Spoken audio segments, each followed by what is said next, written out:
मित्रों जय श्री राम, नमस्कार। हमारे चैनल में आपका स्वागत है। मित्रों मैं प्रभु श्री राम के वनगमन मार्ग की यात्रा में रायगढ़ पहुंचा हूं। मित्रों यहां पर राम झरना भूपदेवपुर में है।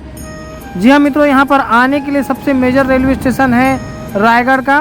तो रायगढ़ में आप ट्रेन के माध्यम से यहां पर पहुंच सकते हैं और बस के माध्यम से भी यहां पर पहुंच सकते हैं।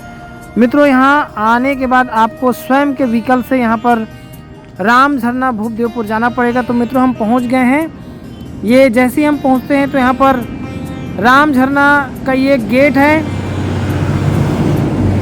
मित्रों ये वन विभाग के अंतर्गत आता है और यहाँ पर आपको 20 रुपये का टिकट कटाकर जाना पड़ेगा। ये मेन मार्ग है। तो मित्रों हम चलते हैं। मैं स्वयं का यहाँ पर ऑटो करके आया हूँ। मित्रों लगभग 16 से 17 किलोमीटर है रायगढ़ मेन रेलवे स्टेशन से। तो मित्रों मेन सड़क से लगभग 3 किलोमीटर कच्ची मार्ग से आपको आना पड़ेगा। ये फॉरेस्ट डिपार्टमेंट के अंतर्गत आता है और आप स्वयं के व्हीकल से आए ज़्यादा अच्छा है। आपको यदि पैदल आएंगे तो लगभग 3 से 4 किलोमीटर आपको पैदल चलना पड़ेगा। तो मित्रों मैं ऑटो करके यहाँ पर आया हूँ क्योंकि रायगढ़ आने के बाद यहाँ पर व्यवस्था नहीं थी आने का। तो ये है रायगढ़ का वही स्थान जहाँ पर भगवान श्री राम अपने वनवास के दौरान यहाँ पर आए थे और यहीं पर माँ जानकी के लिए उनकी प्यास बुझाने के लिए जल प्रकट किए थे। तो मित्रों चलते हैं हम और आपको दिखाते हैं रायगढ़ का वही राम झरना।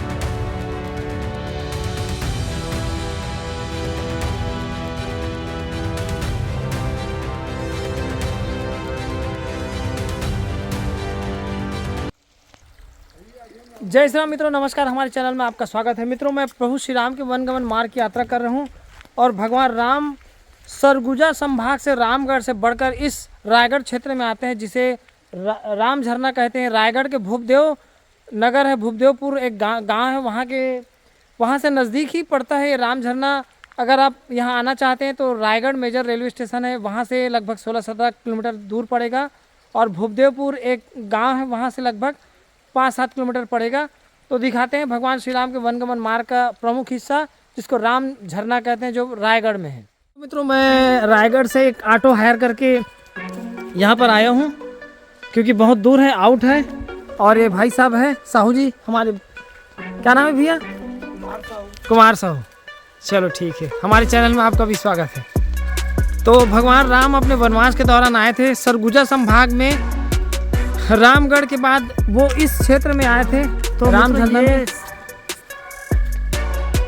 हाँ, तो मित्रों ये एंट्रेंस गेट है और यहाँ पर भगवान राम, मित्रों रायगढ़ के भगवान राम के वनगमन मार्ग राम झरना में आपका स्वागत है। भगवान राम अपने वनवास के दौरान यहाँ पर आए थे और माँ जानकी को, सीता मैया को यहाँ पर जब प्यास लगता है तो उन्होंने राम बाण चलाकर यहाँ पर जल प्रकट किया था, जिसके बारे में कहा जाता है कि अभी भी वाटर अभी भी अंदर से निकल रहा है। कहाँ से निकल रहा है और कहाँ जा रहा है किसी को अभी तक नहीं पता। तो भगवान राम के हम वनगमन मार्ग की यात्रा कर रहे हैं अयोध्या से श्रीलंका तक और छत्तीसगढ़ के मैं उत्तरी भाग में हूँ। भगवान राम के वनगमन के शुरुआती पड़ाव में हूँ। मुझे काफ़ी लंबा यात्रा करना है। तो मित्रों हमारे चैनल को देखने के लिए हमारे चैनल को सब्सक्राइब करें। जय श्री राम।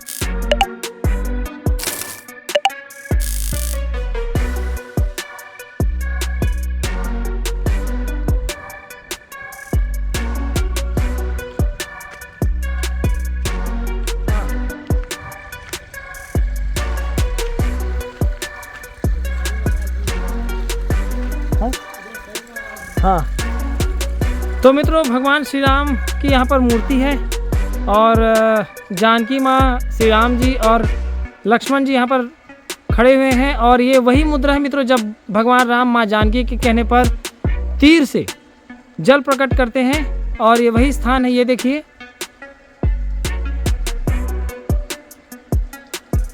तो आपको दिखाते हैं मित्रों यहाँ पर क्या लिखा है।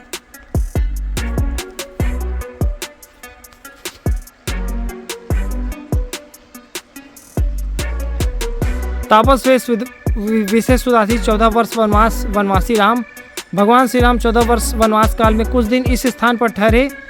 इसी दरमियान माँ सीता को जोर से प्यास लगी। अंतर्यामी प्रभु श्री राम को आभास हुआ एवं उन्होंने राम बाण से इसी स्थान पर चलाए। सीता की प्यास बुझाने हेतु पृथ्वी माँ भी इच्छुक थी, अतः बाण लगते ही पृथ्वी के गर्भ से जल धारा बहने लगी, जिसे सीता माता पीकर अपना प्यास बुझाई। तब से अनवरत यह जल धारा निरंतर निकल रही है।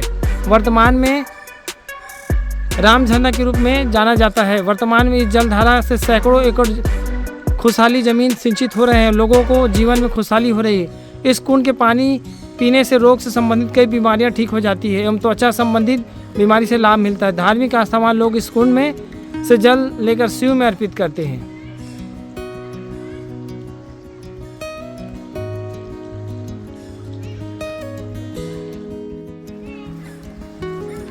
ये वही राम झरना है मित्रों। ये देखिए जल कहाँ से निकल रहा है किसी को कोई पता नहीं, और वो बहते हुए आगे जंगलों में चला जा रहा है। ये देखिए ये राम झरना के जल है मित्रों, जो आगे खेतों की ओर सिंचाई के लिए नीचे चला जा रहा है। ये देखिए ये कुंड है, इसको राम कुंड कहते हैं। यहाँ लोग नहा सकते हैं, स्नान कर सकते हैं, और इस जल को पीना भी काफ़ी महत्वपूर्ण माना जाता है। इससे बहुत सारी बीमारियां और चर्म रोग नष्ट हो जाते हैं। तो मित्रों ये है राम झरना, जहाँ पर भगवान श्री राम अपने तीर से जल प्रकट किए थे। ये देखिए इसको बैरिकेड्स घेरा लगा दी गई है ताकि यहाँ पर छेड़छाड़ ना हो।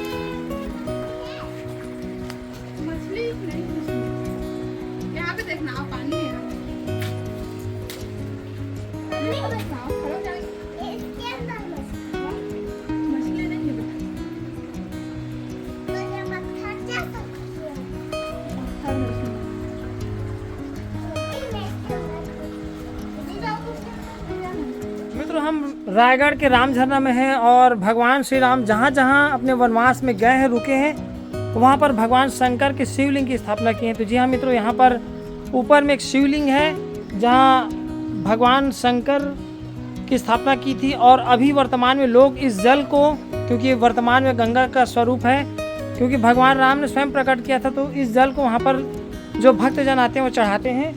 तो हम भी चलते हैं मित्रों, थोड़ा सा जल लिए हम, और ये देखिए थोड़ा सा जल है भगवान के लिए, और हम आगे बढ़ते हैं और चढ़ाते हैं। भगवान श्री राम जहाँ जहाँ अपने वनवास में गए हैं उन स्थानों में शिवलिंग की स्थापना किए हैं भगवान श्री राम।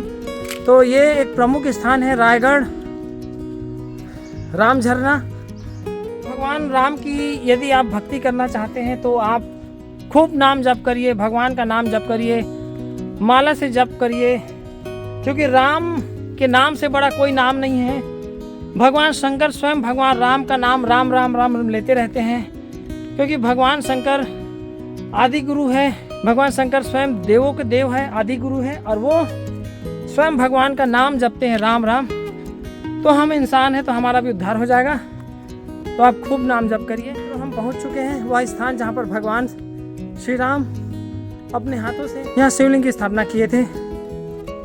ये देखिए, जय श्री राम, राम राम राम राम राम राम, सीताराम सीताराम।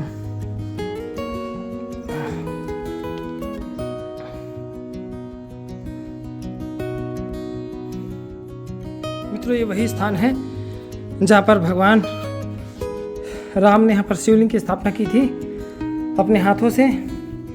स्वयं शिव भी राम के नाम निरंतर जपते रहते हैं।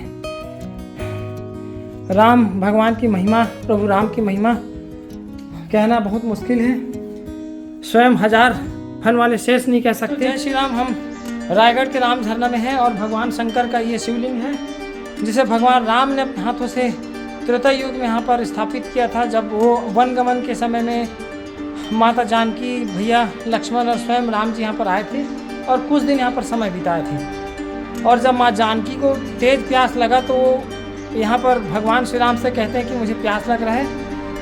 तो भगवान राम अपने अमोघ बाण से धरती में तीर चलाते हैं तो वहाँ से जल प्रकट हो जाता है, जो जल अभी तक निरंतर बह रहा है और वो लोगों के जन कल्याण हेतु काम आ रहे हैं। कहते हैं कि उस जल को पीने से बहुत सारी बीमारियां नष्ट हो जाती है, चर्म रोग नष्ट हो जाते हैं। तो मित्रों, ये भगवान राम के वनगमन का क्षेत्र है और भगवान अपने वनवास के दौरान इसके बाद वो शिवरी नारायण की ओर चले जाते हैं। शिवरी नारायण, तुरतुरिया, चंदखुरी, राजीन, उसके बाद सिहावा की ओर चले जाते हैं, बस्तर, फिर वो दक्षिण भारत की ओर चले जाते हैं। तो ये वनगमन का प्रमुख भगवान राम का मार्ग है। तो मित्रों, मैं भी भगवान श्री राम के वनगमन मार्ग की यात्रा कर रहा हूँ और भगवान श्री राम के संबंधित वनगमन वीडियो देखने के लिए हमारे चैनल को सब्सक्राइब करें। तब तक के लिए जय श्री राम। भगवान शिव का हमने दर्शन किया, यहाँ पर जल चढ़ाया, उनको जल अर्पित किया। तो अब हम नीचे चलते हैं मित्रों, क्योंकि भगवान राम यहाँ पर रुके थे और शिव जी की स्थापना किए थे। कुछ इस प्रकार से यहाँ का नज़ारा आपको देखने को मिलेगा मित्रों। ये सीढ़ी है, सीढ़ी चढ़कर आपको ऊपर आना होगा और ये वही जल कुंड है और जहाँ पर भगवान श्री राम तीर से प्रकट किए थे इस जल को, झरना को।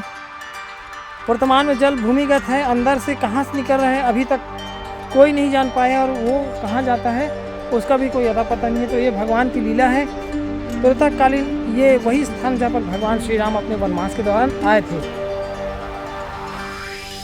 तो मित्रों, हमारे भगवान राम के वनगमन मार्ग की सारी सीरीज़ देखने के लिए, वीडियो देखने के लिए हमारे चैनल को सब्सक्राइब करें। जय श्री राम। श्री राम वनगमन मार्ग के अनेक तीर्थ की पवित्र रज यहाँ पर समाहित। तो मित्रों, ये भगवान श्री राम का चरण रज, चरण कमल है जिसे स्थापित किया गया है डॉक्टर राम अवतार शर्मा द्वारा। और ये भगवान श्री राम हैं, हमारे प्रभु हैं और ये माँ जानकी। इन्हीं के कहने पर यहाँ पर प्रभु श्री राम जल कुंड का निर्माण करते हैं अपने तीर से। ये पैर के निशान का आकार है, भगवान राम के चरण पादुका के निशान में है ये। और ये भैया लक्ष्मण है। तो ये घटाटोप जंगल है मित्रों, ये देखिए।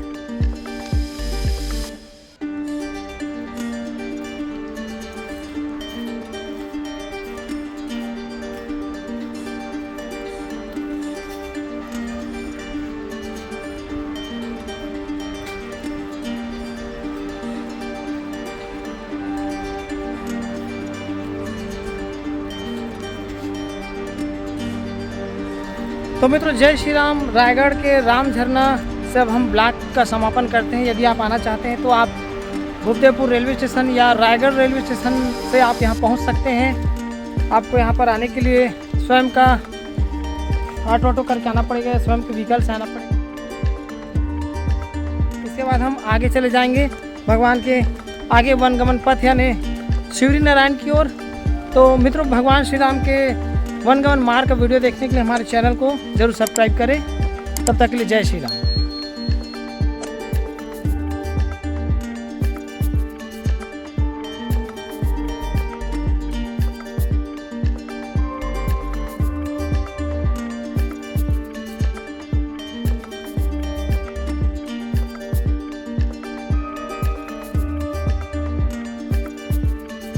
तो मित्रों, इस तरीके से यहाँ पर गेट है राम झरना जाने के लिए और भगवान श्री राम के वनगमन का वहाँ पर भारत का नक्शा है।